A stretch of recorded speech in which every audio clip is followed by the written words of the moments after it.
दोस्तों, गांधी जी कहा करते थे कि कर्म ही मेरी पूजा है, खादी मेरी शान है।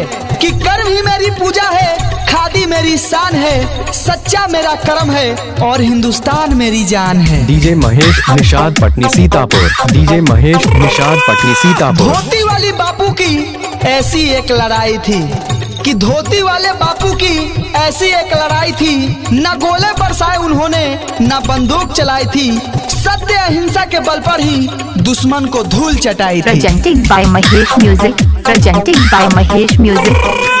दोस्तों, गौर फरमाना कि दुबला पतला साधारण सा वेश था। वो कभी नहीं करते थे अभिमान। खादी की एक धोती पहनते थे जो बढ़ाती थी बापू की शान। बापू के सपने को फिर से सजाना है। दोस्तों, देकर लहू का कतरा इस चमन को बचाना है। बहुत गा लिए हमने आजादी के गाने, अब हमें देशभक्ति का फर्ज निभाना है। Mixing by Mahesh music. Mixing by Mahesh music. बापू ने लड़ी धरती पर अजब लड़ाई, न तोप दागी न बंदूक चलाई। दुश्मन के किले पर भी नहीं किया चढ़ाई। वाह रे फकीर, तुमने कैसी कर्मा दिखाई। Presenting by Mahesh music. Presenting by Mahesh music. देश के लिए जिसने विलास को ठुकराया था, त्याग विदेशी धागे उसने खुद की खादी बनाया था। पहन के काठ की चप्पल जिसने सत्याग्रह का राग सुनाया था, वो महापुरुष महात्मा गांधी कहलाया था। डीजे महेश निषाद पटनी सीतापुर। अहिंसा का पुजारी, सत्य की राह दिखाने वाला।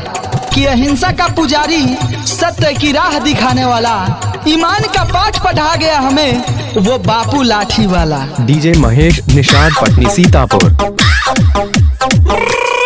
दोस्तों, गौर फरमाना, सत्य अहिंसा का था वो पुजारी, कभी ना जिसने हिम्मत हारी।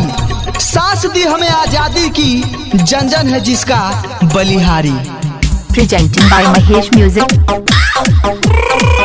दोस्तों, बस जीवन में ये याद रखना, सच और मेहनत का सदा साथ रखना।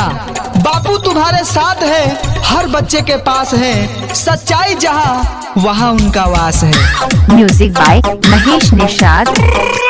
जिसकी सोच ने कर दिया कमाल, बदल दिया जिसने देश का हाल।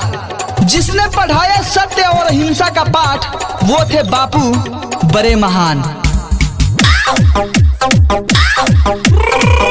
सत्य का तेल अहिंसा की बाती, अमर ज्योति जलती रहे। कि सत्य का तेल अहिंसा की बाती, अमर ज्योति जलती रहे।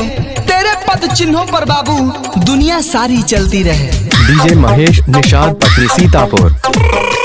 दोस्तों, महानायक वो आदमी का अटल अहिंसावादी था। कि महानायक वो आदमी का अटल अहिंसावादी था। गैरों को भारत से मार भगाया जिसके तन पर वस्त्र खादी था। राष्ट्रपिता है गांधी जी, महात्मा है गांधी जी। साबरमती के संत भी कहलाते हैं गांधी जी। बिना शस्त्र उठाए देश को आजादी दी, अहिंसा के राह पर सदा चले गांधी जी। डीजे महेश निषाद पटनी सीतापुर। दे दी हमें आजादी, बिना खड़क बिना ढाल। साबरमती के संत तूने कर दिया कमाल। अहिंसा का वो पुजारी जिसने हिम्मत कभी नहीं हारी। कुर्बान कर दी अपनी जान को, जिसका जन जन है आज तक आभारी। दोस्तों, सत्य और अहिंसा के रास्ते पे चल के देखो। कि सत्य और अहिंसा के रास्ते पे चल के देखो, तुम्हारी जिंदगी स्वर्ग हो जाएगी। कभी नरक से बाहर निकल के देखो। जे महेश पटनी।